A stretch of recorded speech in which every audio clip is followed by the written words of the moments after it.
श्री सिंधिया। धन्यवाद उपाध्यक्ष महोदय। उपाध्यक्ष महोदय, हम बड़े गंभीर विषय पर आज चर्चा कर रहे हैं और आपका संरक्षण मैं चाहूंगा।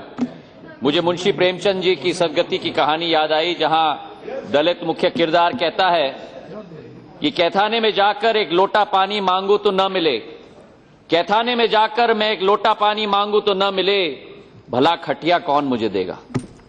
और आज यही स्थिति उपाध्यक्ष महोदय हमारे देश की जनता में निर्मित हो चुकी है, जहां देश का एक एक व्यक्ति अपना जल, जमीन, भूमि, मंदिर, मस्जिद के विषय पर विसंगतियों का सामना कर रहा है। अभी अपनी अभिव्यक्ति की आजादी की लड़ाई देश का हर इंसान आज लड़ रहा है, जो वातावरण आज इस सरकार ने निर्मित किया है। यह क्या आश्चर्य की स्थिति है कि पिछले 2.5 वर्षों में जो स्थितियां निर्मित हुई हैं पूरे देश में, घटनाएं के ऊपर घटनाएं, हां तेज रफ्तार आई है उन घटनाओं में उपाध्यक्ष महोदय। चाहे हम अपने गृह राज्य मध्य प्रदेश में देखें, जहां 50 दलित परिवारों ने स्वयं मुख्यमंत्री से इच्छा मृत्यु की मांग की है। इससे बड़ी क्या घटना हो सकती है, जहां एक दलित महिला ने अपने आप के ऊपर और 6 साल की बच्ची के ऊपर घासलेट लगाकर अपने आप को जला दी हो। कल मुरैना में, मेरे ग्वालियर चंबल संभाग में एक दलित महिला की मौत हुई और वहां उस गांव में उसे दफनाने के लिए जगह नहीं दिया गया, उसको अपने घर के सामने दफनाया गया। ये स्थिति मध्य प्रदेश में उत्पन्न हो चुकी है। मंदसौर की घटना उपाध्यक्ष महोदय हम सब ने देखी है, जहां महिलाओं के साथ मारपीट हुई। मेरी महिलाएं इस सदन में बैठी हुई हैं, और जिन लोगों ने उन पर मारपीट की उनको जेल में नहीं डाला गया, लेकिन उन महिलाओं को ही जेल में डाला गया। ये कहां का न्याय है? कैसे देश में हम अपना जीवन यापन कर रहे हैं? चाहे मध्य प्रदेश की हम बात करें, हरियाणा में हम बात करें, जहां 21 वर्षीय दलित महिला के ऊपर बार बार बलात्कार किया गया, चाहे हम गुजरात की बात करें, चाहे ऊना की घटना, जहां जो 4 दलितों के ऊपर अत्याचार किया गया, वो पीठ पर घाव उपाध्यक्ष महोदय उन 4 दलितों पे नहीं है, लेकिन इस सदन में बैठे हुए हर सांसद के पीठ में वो घाव लगा हुआ है इस देश में।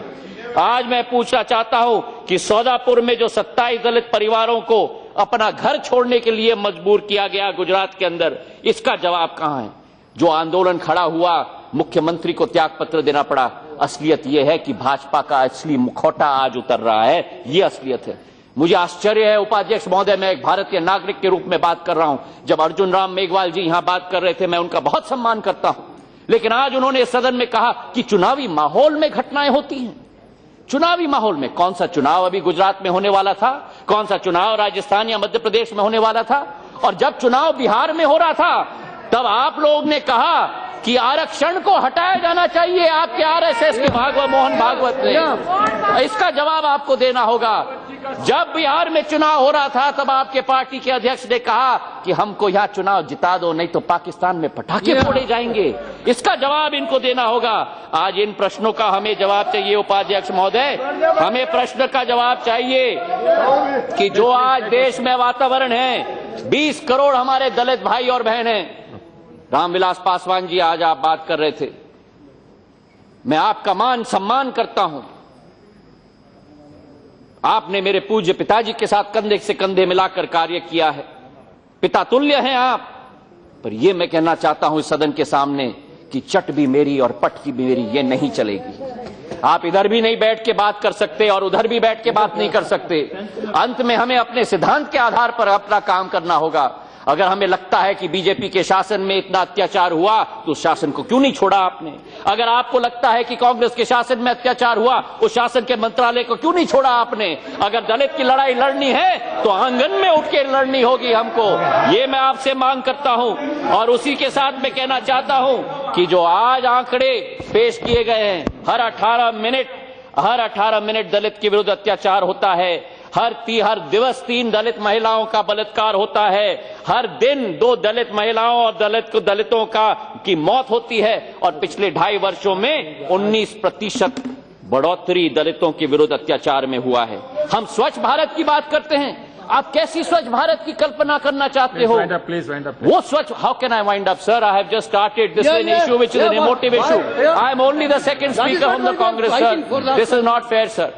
स्वच्छ भारत की हम बात करते हैं, स्वच्छता सड़क पर नहीं, स्वच्छता गली में नहीं, स्वच्छता हमें अपने दिल में लाना होगा, हमारे जहन में लाना होगा, तब ये देश बनेगा। स्वच्छता नहीं बनेगा जब आप गली गली मोहल्ले में जाओगे, तो स्वच्छता मानसिकता में हमें लानी होगी, वो स्वच्छता हमें दिल में लानी होगी, तब हमारा स्वच्छ भारत बनेगा। मैं कहना चाहता हूं वो गौरक्षकता के बारे में, हाँ हमारा कर्तव्य है गांव का रक्षा करना, पर उन गांव का गौ का रक्षा करना जो बीमार गौ है, जो मर रहे हैं, हजारों गौ मध्य प्रदेश और राजस्थान में मर चुके, उनके लिए कोई गौ रक्षक नहीं आया।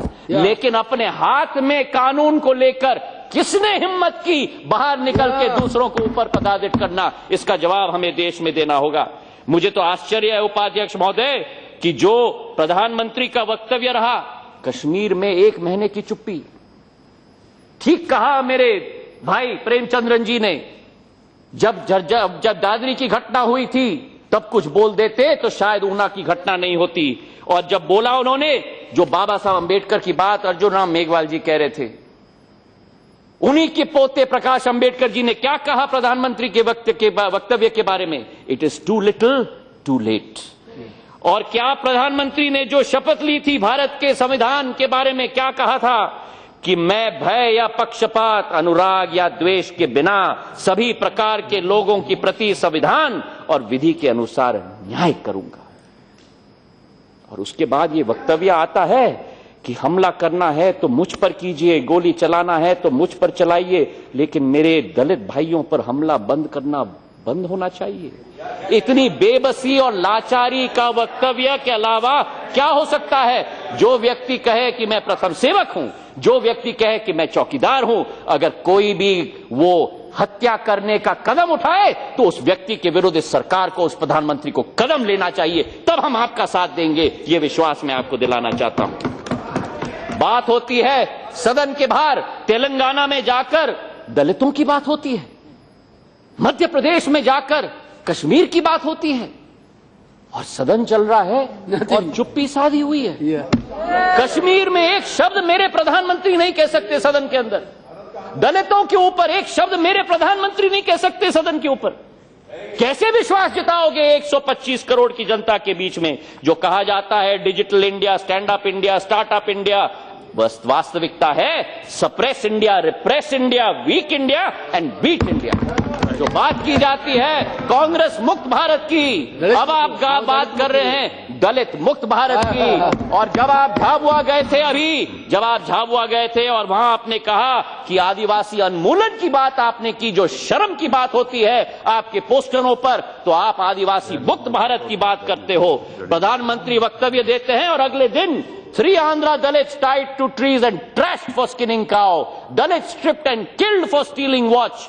अगर उस वक्तव्य के बाद भी प्रधानमंत्री के कुछ ना हो पाए तो उसका क्या मतलब है? मैं पूछना चाहता हूं कि वो बात की जाती है फ्रिंज एलिमेंट्स के बारे में, ये फ्रिंज एलिमेंट नहीं उपाध्यक्ष महोदय, फ्रिंज एलिमेंट आज देश में सेंटर हो चुका है और सेंटर हमारे देश में फ्रिंज हो चुका है। मैं पूछना चाहता हूं, जो प्रधानमंत्री जी ने 7 आज्ञाएं दी थी इलाहाबाद में, क्या सेवा भाव? मैं पूछना चाहता हूं कि इतने बड़े वर्ग को वंचित रख के सेवा भाव हो सकता है? उन्होंने कहा था संवेदना, जो उनके विधायक ने तेलंगाना राजा सिंह ने कहा कि जो ऊना में हुआ वो ठीक हुआ, क्या ये संवेदना हुई? जो संयम की बात की गई उपाध्यक्ष महोदय, संयम की मैं पूछना चाहता हूं, जो वीके सिंह जी ने वक्तव्य दिया दलितों के बारे में, क्या वो संयम है? जो समन्वय की बात की, जहां इनके प्रदेश सरकार है, मध्य प्रदेश में, राजस्थान में, गुजरात में, वहां क्यों नहीं संयम है केंद्र और प्रदेश के बीच में? जो पासवान जी ने अभी कहा कि प्रदेश सरकार को कदम उठाना चाहिए, ये क्यों नहीं आदेश देते प्रदेश सरकार को कदम उठाने के लिए? जो संतुलन की बात की गई, जो सकारात्मक की बात कही और संवाद की, जो हमारी मायावती जी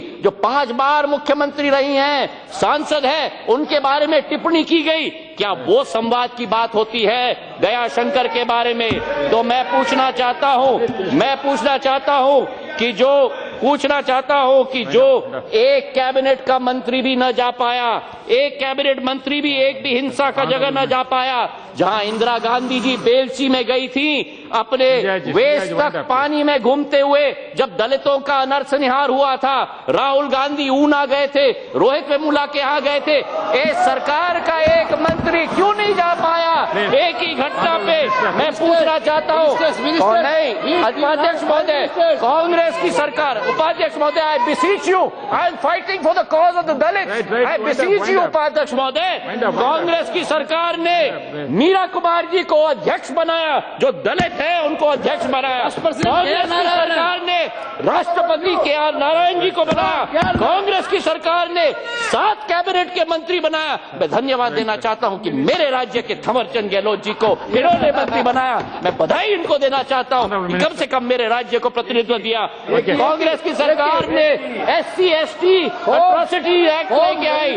मैं पूछना चाहता हूं कि आज गृह मंत्री ने क्यों नहीं आदेश दिया कि इन सभी चीजों पर कार्रवाई हो। मैं पूछना चाहता हूं कि सामाजिक एवं न्याय कल्याण मंत्री ने इन सब जगहों में क्यों नहीं गए, क्योंकि आज समय की मांग है उपाध्यक्ष महोदय कि हमें सुख के समय में हम देश की जनता के साथ न रहें, लेकिन दुख के समय में उनका दुख बांटना हमारा कर्तव्य नहीं बनता, हमारा धर्म बनता है। यही हिंदुस्तानी सभ्यता है, यही हिंदुस्तानी हिंदू धर्म की अक्षुण्ण भाग है जो ये सरकार स्वयं भूल गई है। अंत में उपाध्यक्ष महोदय, मैं कहना चाहता हूं कि केवल बाबा साहब अम्बेडकर जी की ये बात करते हैं। मैं पूछना चाहता हूं इनसे कि जो अमेरिकन सरकार कहती है हमारे देश की सरकार के बारे में, that we have been clear in our engagement with India about our concerns about those times when the government has been slow to react when violence has taken place, and some of these controversies over the cows are an example of that. American सरकार कहती है इसके बारे में। मैं इनको याद दिलाना चाहता हूं जो अटल बिहारी वाजपेयी जी ने कहा था